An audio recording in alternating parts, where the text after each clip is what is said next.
Bowling Green faces unique challenges with respect to stormwater management. Warren County is located in a karst region that is typified by caves, sinkholes, springs, underground streams, and other karst features. In this episode of Spotlight on Bowling Green, we will take a closer look at the new Environmental Compliance Division and its role in keeping our water clean. The Environmental Compliance Division was created last year. It became a division because environmental issues are a priority. By having a division that focuses solely on environmental issues, we can better achieve our goal of environmental compliance with the state and federal regulations. The Environmental Compliance Division is important for several reasons. First, we want to do the right thing. There are environmental rules and regulations that we have to follow. It is our obligation to follow these regulations. The city has a role in ensuring that these natural resources remain viable for drinking water and recreation. We want to make the city of Bowling Green a better place to live and conduct business. Environmental compliance is a priority for the city of Bowling Green. Many environmental issues require specialized training. We have sought to staff the Environmental Compliance Division with people specialized in the environmental field. Last, the Environmental Compliance Division is more visible as a division as opposed to staffed under another division within Public Works. These programs are a result of the Clean Water Act of 1972, which came out and said basically that if you are a point source discharge, a wastewater plant or an industry or something like that that has a direct connection to a receiving water, a surface water or a cave stream or something along those lines, that there are now going to be particular limits on the kinds of waste that you can allow to flow out. There's going to be typically a part per million or milligrams per kilogram or some sort of a concentration that you are not allowed to rise above in your discharge waters. And that went on that way all the way up into the mid-1990s. In the late 1980s and early 1990s, the National Urban Runoff Program took a look at all those streams and tried to make a determination about how effective the Clean Water Act had been. And what they found is that the same quantity of streams were still polluted, but they were polluted for completely different reasons. It was no longer point sources.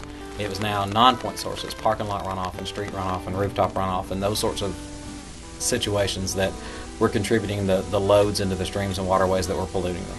As a result of that, they've created what they call the Municipal Separate Storm Sewer Program, or MS4 for short. MS4s are cities above a certain size that have permits issued to them by either their states or the federal government that set out a series of minimum control measures. The city of Bowling Green, Kentucky is a small MS4. It's also called a Phase 2 community. And for us, there are 6 minimum control measures. The first is public education, that we educate the public about stormwater, about our water resources in this area. The second is public involvement. We involve the public in protecting those waters and cleaning up our runoff. The third is illicit discharge. The illicit discharge program ensures that nothing but stormwater or unpolluted discharges are entering our cave systems or our surface waterways. The fourth is construction site runoff controls, which is that the city is responsible for ensuring that construction activities that occur within our jurisdiction are held to a certain standard and that certain controls are used to make sure that the runoff from those sites is clean. The fifth is post-construction, which is developments and redevelopments that are above a certain size are required to install devices that will clean their runoff in perpetuity. So from henceforth, all of the water that runs off of a particular new development will be receiving some treatment before it's released to the environment. And finally, the last one's called good housekeeping. And good housekeeping simply entails that the city of Bowling Green will practice what we preach. We try to run our business the exact same way we expect everyone else to run theirs. Some of the public education activities that I partake in are I'm available to come into schools and talk about water quality and watersheds and how our karst landscape that we live on impacts all of us here in Bowling Green and how it affects our drinking water source, the Barron River. My program in the schools runs about 45 minutes. I have a little tabletop watershed display. We talk to kids about pollutants on the ground and how they get carried with stormwater to our local water bodies. And then I run through a PowerPoint where we really highlight the local karst landscape that we live on. The caves and the springs and the sinking streams and the sinkholes and all those type things that characterize the landscape we live on. Some other venues that we have public education information available on, we have our website, bgky.org, has a stormwater section that has a lot of pertinent water quality information about it. Household Hazardous Waste Day is an opportunity for the citizens of Bowling Green and Warren County to bring unwanted materials they've accumulated over the years in their homes and garages. Old paint, old chemicals, waste oil, batteries. We're also going to have a section you can bring paper you want shredded, old prescription drugs that you don't want to, or old and you want to get rid of. There's going to be a space for that. And we'll also have a chance for you to dispose of old computer monitors or the old box TVs that are obsolete these days. It's really an awesome opportunity for the citizens of Bowling Green and Warren County to dispose of unwanted materials that all of us have laying around our homes. The two main ways that people can volunteer to help with the stormwater program here in Bowling Green are via trash pickups in watershed areas, and also curb marking activities. They're a little plastic disc, and we'll take a group of 5 or 6 people and go out on curb inlets and drainage wells, any place where stormwater is diverted to some kind of conveyance or to a cave or a sinkhole. Just as a little information there, this is not a place to dump your oil or your grease or your used paint or anything like that. And if anybody's interested in an activity like that, just call me at the city, and my number is 393-3099. One of the responsibilities of the Environmental Compliance Division is enforcing stormwater procedures such as illicit discharge violations and construction and post-construction water runoff. An illicit discharge in a stormwater vernacular is any discharge that's not completely comprised of stormwater. Now, there are some exceptions to an illicit discharge in our ordinance. Firefighting activities, air conditioning, condensate, dechlorinated swimming pool water. Those are examples of non-stormwater that we would not consider an illicit discharge if it got into one of our stormwater conveyances or into a drain well or something. Generally, we investigate an illicit discharge via a complaint system. We'll get a call from a citizen or a business saying, hey, something looks kind of fishy here, or we see an individual or business illegally discharging something into a stormwater conveyance. We'll immediately go out and investigate that. If we have documentation, either photographic or some other concrete proof of an illicit discharge, we will issue fines up to $500 for those activities. And we have done that several times since the program started 10 years ago. In our MS4 permit, minimum control measure number 4 is construction site runoff controls. Essentially what that entails is that the City of Bowling Green is responsible for those construction activities that occur within our jurisdiction, and that we need to make sure that the people who are responsible for them have applied for and received the necessary permits, have plans in place for exactly how they're going to address their runoff during rain events, and further that they understand how to implement best management practices, which are devices and management techniques that are put to use on construction sites to clean up that water as it runs across those denuded soils and enters the environment. The City of Bowling Green conducts an erosion prevention sediment control contractors training course about once every 6 weeks. Anyone who needs a building permit, grading permit, paving permit, or otherwise for any activity that involves more than 750 square feet of disturbed earth must either be an erosion prevention sediment control certified contractor or employ one.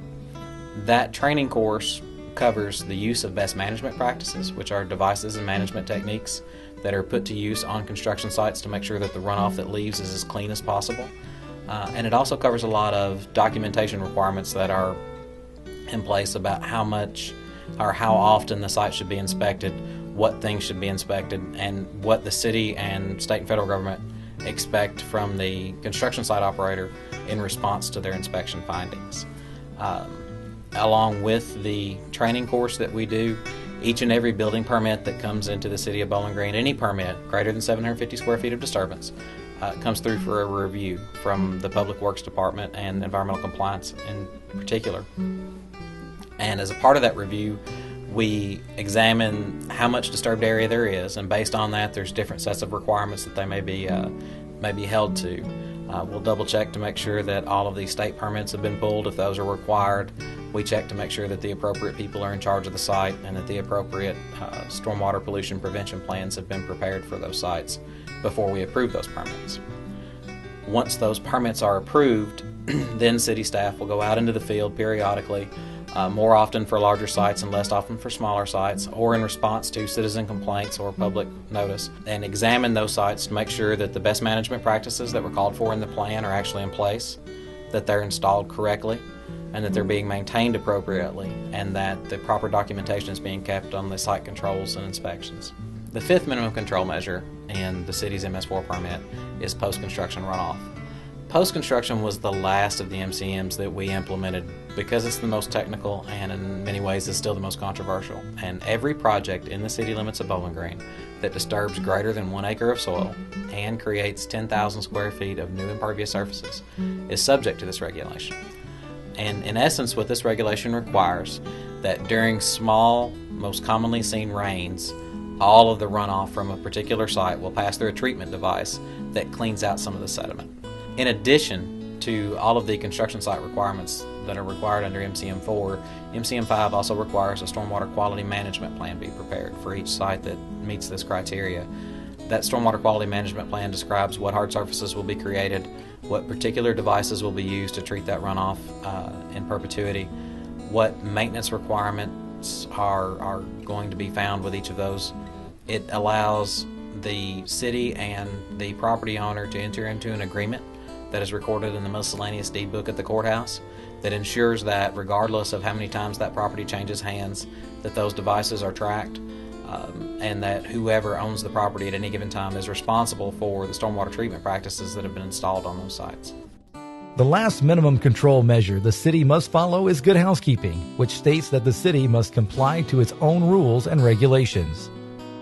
There are other small permits that some of the other city departments have. We administer those, make sure that the reporting requirements are met, inspection requirements are met. Periodically, we'll have a project that entails working along the banks of a river or across a river. Those type projects are governed under the U.S. Army Corps of Engineers. So the Environmental Compliance Department would go through the appropriate procedures to procure those permits and ensure that our projects meet the requirements of the Corps of Engineers and Division of Water when we're working in those circumstances. The city of Bowling Green operates or is responsible for maintaining 3 closed landfills. One of them here in the city, one of them up on Glen Lily Road in Warren County, and another one up in Butler County just off of the Natcher Parkway.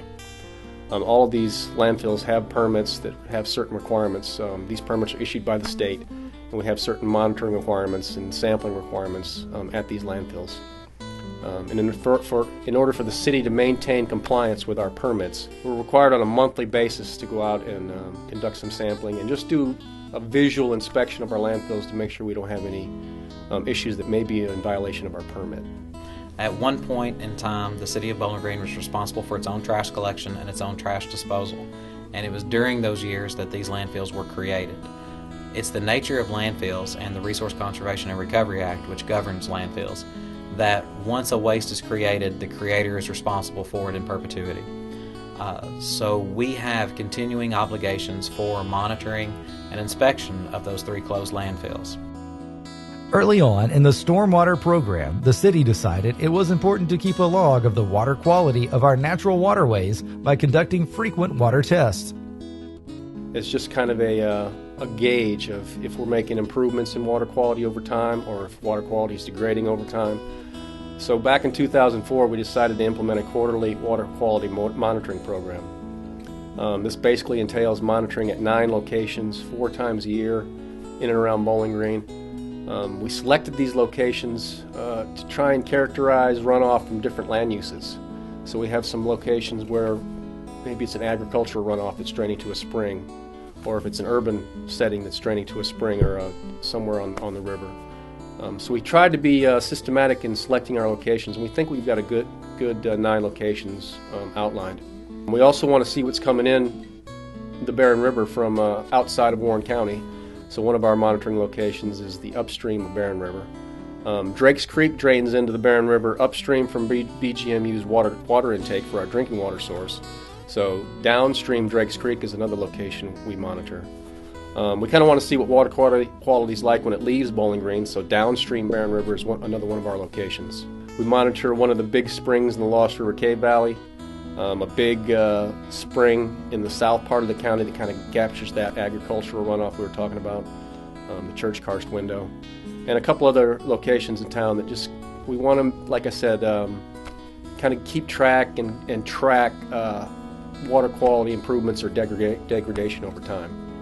The Environmental Compliance Division's mission is to safely, professionally, and efficiently enhance the quality of life for the citizens of Bowling Green. Our ultimate goal is ensuring the city's environmental compliance with applicable permits and regulations and assisting the development community to meet its environmental obligations. If you would like to learn more about this or any other Spotlight on Bowling Green program, contact City Hall at 393-3000.